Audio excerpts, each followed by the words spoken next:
এই দেখেন ডিসপ্লের অবস্থা, ঠিক আছে? এদিকে দাগ, মাঝখানে এদিকে দাগ। মটোরোলা ফোন আপনি কেনার আগে ভেবে চিন্তে কিনবেন। জি সিরিজের যদি কেনেন তাহলে আমি কোনো গ্যারান্টি দিতে পারি না। হঠাৎ করে দেখতে পারেন যে 1-1.5 বছর পরে একটা পিঙ্ক লাইন পড়ে গেছে, তারপরে হঠাৎ করে দেখবেন একটা গ্রিন লাইন পড়ে গেছে, ঠিক আছে? আমার ফোনের মতো অবস্থা হবে আর কি।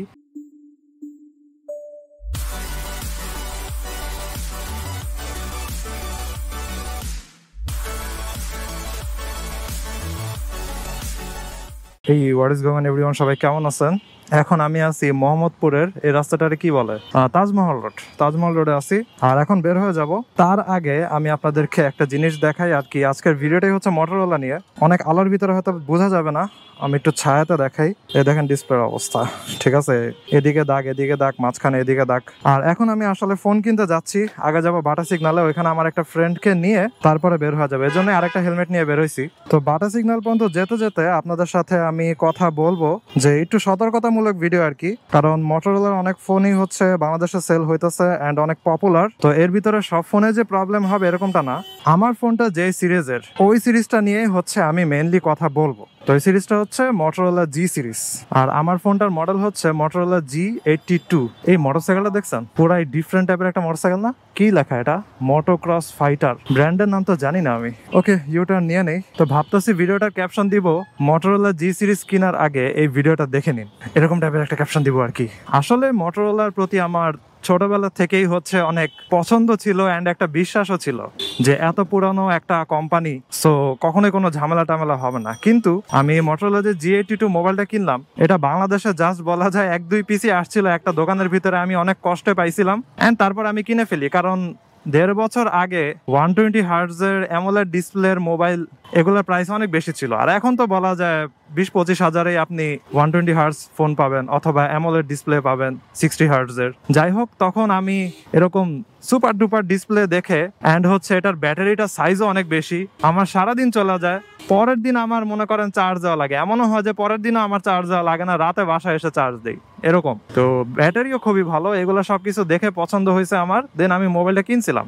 তারপরে যে সমস্যাটা হইলো যে 1.5 বছর একদম স্মুথলি চলছে, কোনো সমস্যা নেই, কিচ্ছু না। আর এখন পর্যন্ত মোবাইলটা একবারও ল্যাগ করে নাই আর কি। এটার স্ন্যাপড্রাগন চিপসেট তো এন্ড খুবই ভালো লেভেলের একটা প্রসেসর দিছে, এখন পর্যন্ত একবারও সে ল্যাগ করে নাই। আর আমি হোম স্ক্রিনের ভিতরে অনেক টাইপের উইজেটস ইউজ করি এন্ড এই উইজেটস গুলো হচ্ছে ব্যাকগ্রাউন্ডে চলে। তার ভিতরে এ টাইম লগার একটা উইজেট আছে, ওই উইজেটটা দিয়ে হচ্ছে আমি টাইম ট্র্যাকিং করি, কখন কি করতেছি, কি করতে কতক্ষণ লাগতেছে। যেমন এখন যে আমি মোটরসাইকেল চালাইতেছি, এটাও আমি হচ্ছে টাইমার অন করে রাখছি যে আমার কতক্ষণ লাগবে এখান থেকে বাটা সিগনালে যাইতে।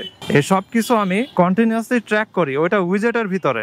তারপরে হচ্ছে ঘড়ি টড়ি তো আছে, ক্যালেন্ডার আছে, তারপরে মাইক্রোসফট টু ডু আছে। মাইক্রোসফট টু ডু এর 2টা উইজেট আমি একসাথে লাগা রাখছি এন্ড এগুলা হচ্ছে ব্যাকগ্রাউন্ডে চলে এবং উইজেটের উপর প্রেস করলে ডিরেক্ট অ্যাপে ইনফরমেশন যায়। যাই হোক, আমি অনেক কিছু ইউজ করি এন্ড মোবাইলটা খুবই ভালো।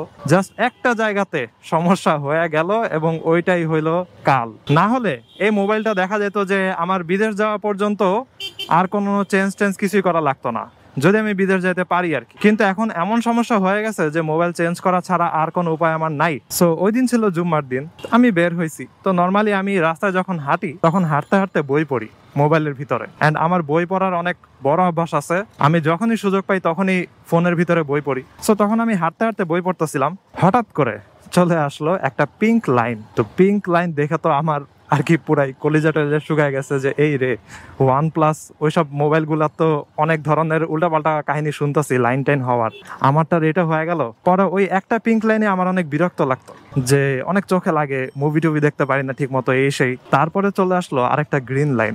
এইবার তো আমার মাথায় হাত যে এখন আমি কি করব।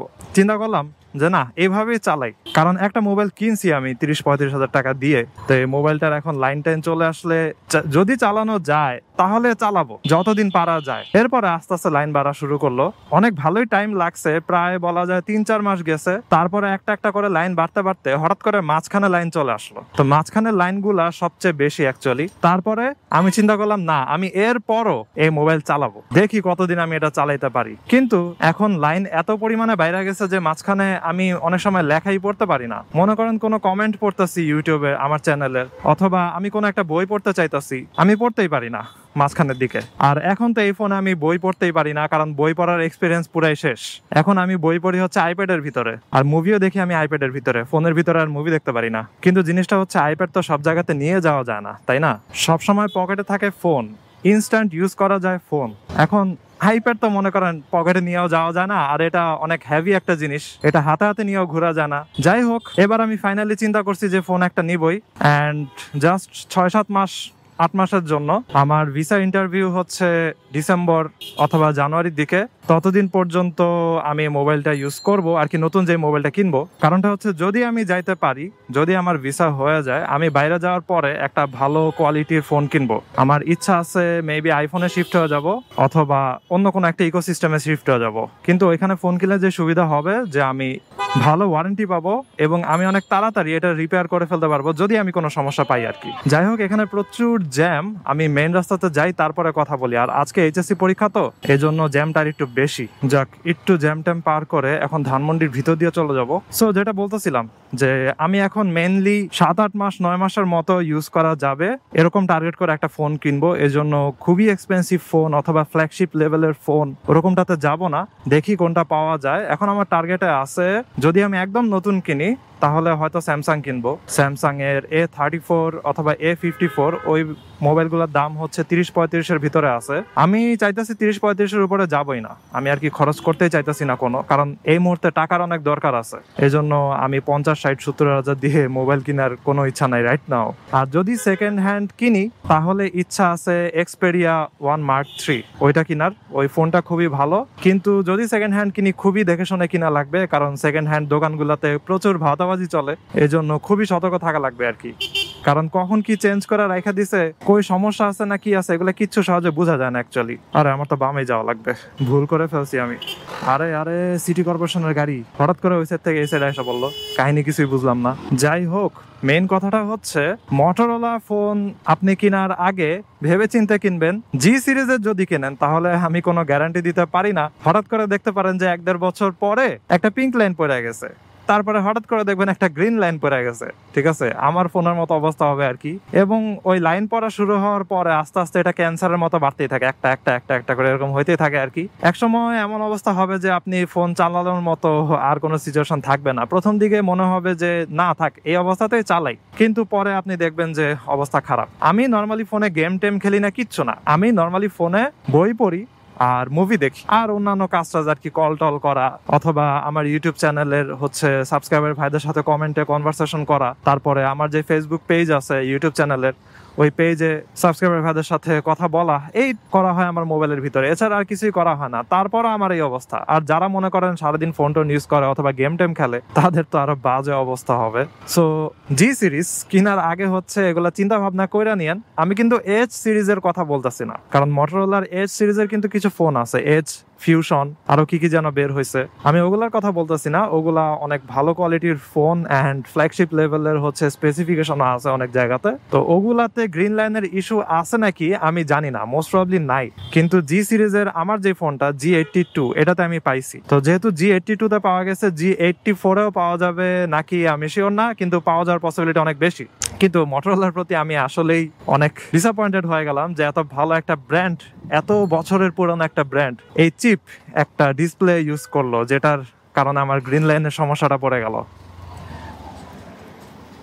ওয়াও, গাড়িটা সুন্দর আছে দেখছেন? আর কি গাড়ির নরমালি এটা তো, এই গাড়িটা অনেক আছে, কিন্তু এটার মডিফিকেশনটা সুন্দর করছে। পিছনের দিকে হচ্ছে স্পয়লার লাগাইছে, আর চাকাগুলো হচ্ছে ব্ল্যাক করছে। জোস জোস, হোয়াইট গাড়ি কিন্তু পুরা ব্ল্যাক চাকা। যাই হোক, আপনাদের সাথে কথা বলতে বলতে আমি চলে আসছি, অলমোস্ট সিটি কলেজের কাছাকাছি চলে যাব।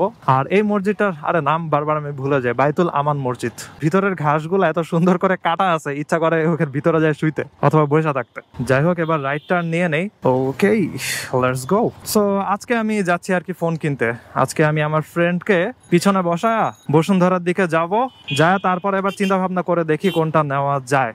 সো যেটা বললাম যে নতুন যদি কিনি স্যামসাং নিতে পারি, কারণ স্যামসাং এর যে One UI, ওই One UI এর অনেক কাস্টমাইজেশন অপশন আছে, আর অনেক ধরনের হচ্ছে অটোমেশন জিনিস অ্যাপ্লাই করা যায়, যে এটা হলে এটা হবে, এটা হলে এটা হবে। এই জিনিসগুলো আমার কাছে ভালো লাগছে। সো যদি নতুন কিনি তাহলে স্যামসাং নিব আর কি, আর যদি সেকেন্ড হ্যান্ড নেই তাহলে সনি এক্সপেরিয়া। আর সেকেন্ড হ্যান্ড অ্যাকচুয়ালি আইফোন কেনার আমার কোনো ইচ্ছা নাই, কারণ ওগুলাতে আরো বেশি ঝামেলা থাকে। অ্যান্ড আসলে সেকেন্ড হ্যান্ড আইফোনই সবচেয়ে বেশি বসুন্ধরাতে সেল হয়, তো এই জন্য ওগুলাতে জালিয়াতিও সবচেয়ে বেশি হয়। মনে করেন ব্যাটারি ডিসপ্লে অনেক কিছু চেঞ্জ কইরা সব ঠিক করে রেখা দেয়। তারপর একটা ইউটিউব ভিডিওতে আমি দেখছি বাংলাদেশি একজন ইউটিউবার, টেক ইউটিউবার আর কি, আর আমি তো মোটো ব্লগার, সো টেক ইউটিউবার, উনি বলতেছিল যে চায়নাতে নাকি আইফোন বের হওয়ার সাথে সাথে এটার নকল প্যাকেট সবকিছু বানানো হয়ে যায় আর কি। সেকেন্ড হ্যান্ড দোকানে আপনাকে বলবে যে এই যে প্যাকেট সহ বিক্রি করতেছি, কিন্তু অ্যাকচুয়ালি এটা আসল প্যাকেটই না, ঠিক আছে। সো বিশাল ঝামেলা। ওই যে আমার ফ্রেন্ড অলরেডি কল দিতেছে, এখন আমি পার হয়ে চলে যাবো ওর কাছে, ওর বাসা হচ্ছে ভাড়া সিগনালে। আজকের ভিডিওটা এখানে শেষ করি। I hope you guys like this video, and if you are watching me for the first time, you can kindly subscribe. তো সিনো নেক্সট টাইম, সবাই ভালো থাকেন, সাবধানে রাইড করেন, টাটা।